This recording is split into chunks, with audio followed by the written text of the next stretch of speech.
I found recovery because I was arrested by the feds in 2018.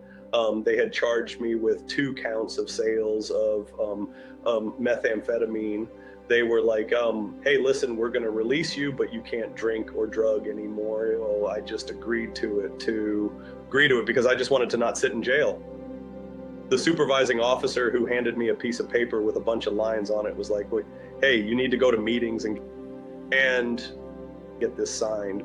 It wasn't until a buddy of mine also had gotten out of jail, and he was going to a 12-step meeting, and he invited me to that.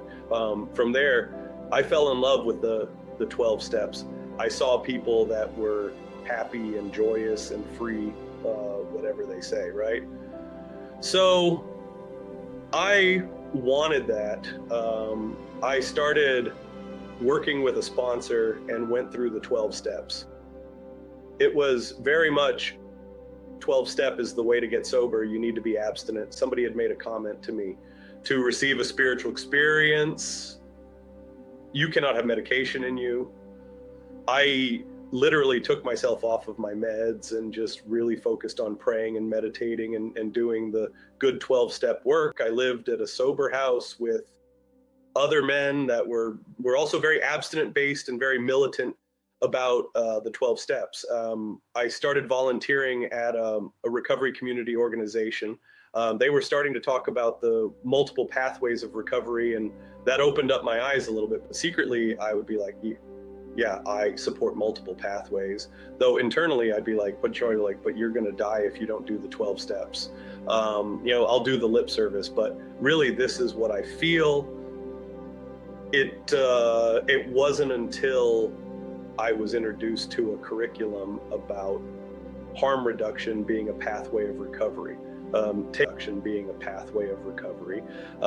Taking that training really was what opened up my eyes truly to harm reduction being a pathway of recovery. Somebody had mentioned radical love. I was really into that, not judging somebody for their pathway and not even necessarily telling somebody how to recover, but having the acceptance of listening first, finding out what they want, and then helping them find the resources to accomplish that. I was seeing people that would walk in with abscesses into their arms or their hands, and just having conversations with them about wound care using sterile syringes and using clean water. Now I'm face to face with it, and I'm actually seeing the positive shift. I had to change my mindset from recovery as abstinence to recovery as a positive shift in your well-being. When I found out Narcan was truly saving people's lives, that to me really opened my eyes. A dead person will never get a chance to recover. Once I started that shift, I started to appreciate it a lot more.